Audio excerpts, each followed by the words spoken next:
enjeux techniques de la semaine. Chaque lundi à 12h30, nous retrouvons Romain Daubry, membre de la cellule info d'experts de Bourse Direct pour le plan de trading avec Bourse Direct. Bonjour et bienvenue Romain. Bonjour Grégoire, merci. Qu'est-ce que cette situation de marché vous inspire? L'idée d'une petite reprise de risque peut-être de la part des investisseurs, notamment vis-à-vis de l'Europe depuis quelques jours maintenant? Une bonne nouvelle, effectivement, parce qu'on réagit et on rebondit et on préserve des niveaux de support importants, des niveaux d'alerte. Et on confirme qu'on avait bien construit quelque chose en juin et juillet dernier. Maintenant, on remonte avec un intérêt qui est mitigé et le schéma d'un grand trading range pour les semaines à venir se confirme probablement. Mais c'est un peu le mieux de ce qu'on peut espérer dans ce contexte de manque de visibilité. Donc, des éléments plutôt intéressants. Du côté des marchés dérivés, on entame une semaine d'échéance. Une semaine qui va être technique. On constate sur le CAC 40 bien que la pression baissière avait diminué les 5 et 6 septembre au cours des mouvements de baisse, moins de pression baissière. 11 000 contrats futurs clôturés, ça fait un peu plus de 4% de la position ouverte qui a diminué. Donc, avant la réunion de la Banque Centrale Européenne. Ouais. Et puis, soutien dans la hausse de vendredi, significatif, puisque c'est en une journée 12 000 contrats ouverts. Donc, c'est de l'intérêt. Le marché monte et des contrats sont ouverts. C'est signe de soutien, signe d'intérêt acheteur. Et voilà, on est obligé de créer des contrats pour équilibrer les indices. Donc, ça, c'est plutôt pas mal. Là, la lecture va être plus difficile dans le courant de la semaine, puisque c'est une semaine d'échéance. Donc, le mouvement technique fait que des contrats sont créés ou détruits pour des raisons techniques et pour arbitrer et équilibrer les positions d'ici vendredi. Ce sera plus difficile à lire, mais le message est plutôt positif. Sur l'Eurostock, c'est un peu différent. Pas de baisse de pression baissière. Donc, c'est-à-dire que les vendeurs n'ont pas capitulé, n'ont pas pris de bénéfices. En revanche, du soutien depuis 3490 points sur l'Eurostock. Ça, c'est intéressant. 3,65% de hausse de la position ouverte dans un marché haussier. En revanche, au-delà de 3512, donc vous voyez que la fourchette est étroite, la pression, pas de soutien. Et vendredi dernier, alors que le marché a bien progressé, et l'Eurostoxx a bien progressé, le nombre de contrats futurs a diminué, 0,92% de destruction de contrats. C'est là où je dis que c'est mitigé. On monte, il y a des questions techniques. L'Eurostoxx était plus fort, la position verte n'avait pas diminué. Donc, deux lectures un peu différentes qui reviennent un peu au même schéma, mitigé, mais des niveaux de support défendus pour l'instant. Donc, on n'attend pas des hausses très fortes. On a déjà des niveaux de résistance intermédiaire importants. Des opérateurs qui sont moins couverts, alors qu'on n'a pas beaucoup progressé. Et surtout, une position verte qui reste très faible. Donc, un marché qui est un peu livré à la spéculation pour l'instant, mais des schémas techniques qui sont très bien respectés, qui permettent d'avoir une lecture plutôt positive. Ouais. L'Eurostoxx, qui est quand même l'indice qui reflète aussi la perception que les investisseurs ont vis-à-vis de l'Europe ou de la zone euro en tant que telle. C'est un indice qui est quand même beaucoup plus traité, il faut le dire, dans le monde des investisseurs globaux qu'un indice comme le CAC 40, par exemple, j'imagine. 10 fois plus. 10 fois plus. Pour les marchés dérivés, en tout cas. Donc, il y a de l'intérêt sur des régions ou sur des indices spécifiques régionaux, on va dire, en zone euro, peut-être, sur le CAC 40. Mais au global, effectivement, la perception de l'Europe reste quand même prudente, j'imagine, quand on regarde. Exactement, prudente dans l'immédiat. L'intérêt pour l'Eurostoxx. Et un intérêt qui mitigé, avec des volumes qui sont mitigés. Les volumes sont par exemple plus importants dans le rebond sur les indices américains qu'ils ne le sont sur les indices européens, clairement. Ouais. Partons effectivement de la situation américaine. Si on prend comme référence le S&P 500, on a effectivement cette semaine de hausse qui vient marquer une rupture de tendance par rapport à ce qu'on avait pu observer précédemment. Mais exactement, un gap de rupture avec la dynamique baissière. On a rebondi sur notre cible située au-delà de 3900 points. C'est un graphique journalier que vous avez sous les yeux. On rebondit sur le bas du canal haussier qui avait commencé à être construit au mois de juin dernier, donc les cibles ne sont pas oubliées, et on reste bloqué pour l'instant entre les deux grands gaps, celui du 13 juin et celui du 22 août. Ça donne des bornes vraiment intéressantes et solides, donc un grand trading range. On l'entame, on commence à travailler autour de la médiane que j'ai fixée à 4058 sur le S&P 500. On aura un biais plus ou moins positif selon qu'on va s'articuler au-dessus ou en deçà de cette médiane. Il y a peut-être des choses à consolider, mais ce gap de la semaine dernière, des volumes un peu solides, le respect du canal haussier, ça va plutôt dans le sens de bonnes nouvelles à court terme. On ne s'emballe pas dans un marché qui est quand même assez lourd et dans lequel on n'a pas de structure de retournement forte. Bon, et puis on note du côté de la volatilité du marché américain, en l'occurrence, à travers la mesure du VIX. Là aussi, une détente de la volatilité. On a beaucoup de volatilité, on a même peut-être plus de volatilité sur les marchés obligataires aujourd'hui que sur les marchés actions. Oui, et pourtant, la volatilité reste tendue sur les marchés actions. On reste en zone d'alerte au-delà de 21,50. Il y a pas mal d'éléments intéressants à surveiller sur le VIX en ce moment, parce que déjà, le VIX confirme que le marché est hyper technique. Il a rebondi sur l'oblique, la ligne de tendance haussière de moyen terme, qui est active depuis novembre dernier. Encore une fois, 4e fois, il a tenté de passer en dessous. Il y a ce gap qui n'est toujours pas comblé, mais on s'en approche. Donc le comblement du gap pourrait être la cible du mouvement haussier. On rappelle que si le marché se détend, les marchés montent, le VIX se détend, lui, et baisse. Et donc, pour aller combler ce gap, on sait que 100% des gaps sont comblés sur le VIX. Ce serait cohérent avec les cibles qu'on peut avoir à la hausse sur le S&P 500, par exemple. Tout à fait. Donc, de se dire qu'on est allé combler le gap, ça pourrait être un signal de prise de bénéfice, de réduction de son exposition. Alors, au moins pour partie, c'est un schéma qu'on va surveiller.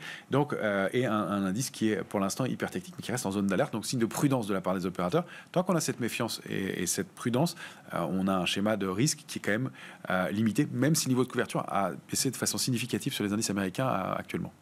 Bon, que dire de la situation en Europe? On parlait de l'Eurostoxx 50 tout à l'heure sur le plan technique. On voit là aussi effectivement cette semaine de reprise. Alors ça s'est joué sur 2 séances très concentrées, jeudi, vendredi dernier, mais qui ont permis effectivement de casser la tendance hebdomadaire de baisse qu'on avait derrière nous. Mais oui, après deux séances qui étaient intéressantes, on avait une forme de mini capitulation sur quelques valeurs en 2-3 jours. On a vu des valeurs comme Ubisoft, comme Atos, comme Chargeur, qui ont baissé de 15% pour des raisons toutes différentes les unes des autres. Elles ont mais cette espèce de purge sur les titres dont on sent que les opérateurs ont espéré y trouver des recoveries et puis on lâché. Et ça s'est traduit effectivement sur les indices. On voit ces 2 grandes mèches des 2 dernières semaines. Là, c'est un graphique en hebdomadaire avec la bougie du jour, donc le début de semaine qui est en hausse. Pas de gap, mais un marché qui ouvre au-delà de 3598. Ça pourrait être la médiane du range, ce niveau-là. Et une réaction sur la zone d'accumulation qu'on avait bien identifiée au-delà de 3438, 473. L'indice était allé plus bas. Là, ça n'est pas le cas. On voit ces mèches basses qui indiquent que quand on est en bas, ça paye relativement vite. Et les acheteurs reprennent la main au final. Maintenant, on n'a pas de structure pour l'instant qui laisse à penser que le marché va monter fort. Les volumes sont mitigés. Mais ça peut venir, ça peut s'étoffer par la suite. Pour l'instant, c'est trading range. Et le grand gap, pareil, donc situé aux alentours de 3730, sera la cible. On va pouvoir faire des allers-retours à l'intérieur de cette zone, encore une fois, sans être trop haussier et ni les yeux trop rivés vers l'objectif. Il va falloir arbitrer à l'intérieur probablement. Oui, quand on voit la situation là, pour le CAC 40, à travers le futur CAC, Romain, on voit qu'on n'est pas loin de revenir à quelque chose de plus neutre, après la vague de baisse qu'on a connue depuis mi-août. C'est ça, on aurait voulu préserver 6315 points, on est repassé en dessous, on a accéléré fort, et on est allé chercher cette zone d'accumulation. Maintenant, elles sont identifiées, c'est au-delà de 6036, il ne faut vraiment pas repasser en dessous. On est ressorti du canal baissier, qui était le canal actif depuis le début de l'année. On a accéléré un peu, avec des volumes qui sont de l'ordre de 3 milliards sur l'indice parisien, c'est quand même pas très fort, mais avec un peu d'intérêt sur le futur CAC 40, la spéculation suit. Maintenant, on a ce premier niveau de résistance, 6315, on voit qu'on ne se précipite pas dessus ce matin, on est un petit peu en dessous, et il va falloir se réinstaller. Donc, préserver 6134, c'est fondamental à court terme. 6036, ce serait vraiment pas bon de retourner en dessous maintenant. Avant, on avait le droit, c'était une séquence baissière, on pouvait aller faire un petit touchdown et puis repartir. La retourner en dessous, ce serait un très mauvais signe. L'alerte de long terme, elle est plus lointaine. C'est un contre-pied délétère exactement. Pour beaucoup d'investisseurs. Non, mais bien sûr. Ouais. C'est ça. C'est qu'au-delà de la petite construction qu'on est en train de former, ce serait vraiment invalider ce moment-là. Donc, on rehausse nos niveaux d'alerte. On a des objectifs qui sont très modestes. 6315, 6485, le haut du gap. Et là, on pourrait envisager une hausse de moyen terme. Je pense qu'on n'en est vraiment pas là pour l'instant, compte tenu de l'absence de visibilité. Pourquoi est-ce que Chargeur, Ubisoft, Atos, là, vous avez cité ces 3 dossiers, alors qu'on a connu sur quelques heures des baisses majeures la semaine dernière de 10-15%. Pourquoi est-ce qu'il y a peut-être l'idée de quelques signaux faibles ici et là, d'intérêt spécifique des investisseurs, Romain? Mais parce que des mouvements de purge, pareil, assez violents, alors que l'indice tient. qu'on constate que les indices n'arrivent pas à baisser, qu'on n'a pas eu cette capitulation qu'on attendait pendant un certain temps sur les indices, eh bien peut-être que cette petite capitulation peut ouvrir la voie à un petit mouvement haussier. Et on voit que la plupart, 2 sur 3, ont déjà comblé une bonne partie de leur baisse des jours précédents. Donc de l'intérêt, peut-être qui se manifeste, un intérêt spéculatif. Mais de l'intérêt sur des valeurs spécifiques, c'est ce que je comprends. Exactement, sur des valeurs spécifiques, sur des dossiers, la logique indicielle va être plus compliquée, mais on voit que sur des dossiers, il y a des choses à faire. Alors, il n'y a pas de figure de retournement sur ces valeurs-là, mais à titre spéculatif, des rebonds de 7, 8%, 10%, voire même un peu plus. C'est pas le cas pour Ubisoft, qui a le plus de mal, mais Chargeurs et Atos sont déjà pas mal réagi. Et puis on a des titres qui confirment l'intérêt pour le moyen et long terme. On a des titres comme Ruby, Worldline, Amundi, sur lequel nous on est entré ce matin, ou Forestia qui a fait aussi une forme de capitulation. Les équipementiers automobiles, c'était une semaine compliquée pour eux. Un début de semaine, la fin de semaine est positive, et on est au-dessus des niveaux de baisse de la semaine dernière. Donc Forestia, ce contre-pied. On sort les opérateurs. Pour être transparent, on en a fait partie. On a une stratégie qui veut qu'on ait des stops. Donc, on fixe des niveaux de stop. On sort et quitte à rentrer assez rapidement sur la position, mais on ne se laisse pas embarquer pendant des semaines sur des positions. Ça a été notre cas sur Forestia. Maintenant, on est en train de regarder pour rentrer à nouveau parce qu'elle est en train de sortir peut-être d'une structure en biseau et donc de donner des signaux d'intérêt pour la suite. On voit que ça ne se dément pas ce matin. Donc, ça fait partie des titres qui confirment pour l'instant. On a des titres qu'on surveille, sur lesquels on rentre de façon plus prudente. Eurofins, Saint-Gobain, qui réagit sur des niveaux de support de très long terme, qui était quand même une valeur très des grosses valeurs là, très forte. Effectivement. Trigano aussi, qui a baissé de plus de 56% par rapport à ses points hauts. Elle n'a pas donné de structure de retournement haussière, mais on voit qu'elle paye aujourd'hui, qu'il y a un gap haussier. Et sur le titre, peut-être un gap de rupture. Il va falloir consolider ces figures-là, mais des zones d'accumulation pour les investisseurs de long terme, ça commence à être le cas. Et il y a un tel déni de l'Europe que... Défiance vis-à-vis de l'Europe, désaffection de l'univers d'investissement européen. De Richebourg aussi, sur des niveaux de support de long terme. Et elle réagit. Et puis on a des valeurs comme Unibail, c'est peut-être un peu des dossiers plus compliqués, mais ça indique qu'on entre sur des niveaux d'accumulation de long terme, donc sans figure de retournement très forte, mais des niveaux d'intérêt. Puis il y a des secteurs qui restent forts comme le luxe, on voit qu'on n'a pas voulu le vendre. Puis individuellement des titres comme SPI qui restent, je le prends parmi d'autres, mais qui restent en haut de marché et donc, pour lesquels l'intérêt ne se dément pas. Donc cet ensemble-là peut permettre au marché d'au moins stabiliser pour les indices et de trouver des points d'intérêt et donc en faisant du stock picking de faire des choses intéressantes dans un marché qui est compliqué. Rapidement pour conclure, Romain, le dollar, l'indice dollar semble se détendre. Alors on a un vrai signal d'arrêt. Déjà on est allé chercher une cible, coup d'arrêt. On avait fixé ce niveau cible. On ne va pas chercher le haut du canal haussier, pour l'instant, en tout cas dans l'immédiat. Et on a rebaissé la semaine dernière avec du volume. Donc, les niveaux sont là, 107,95, 110,85. Il n'y a pas de figure de retournement pour l'instant à proprement parler, mais au moins l'idée qu'on a peut-être atteint des niveaux, peut-être un niveau d'équilibre. 0,9910, on l'avait dit, sur l'euro était un niveau de support majeur. On réagit au-delà.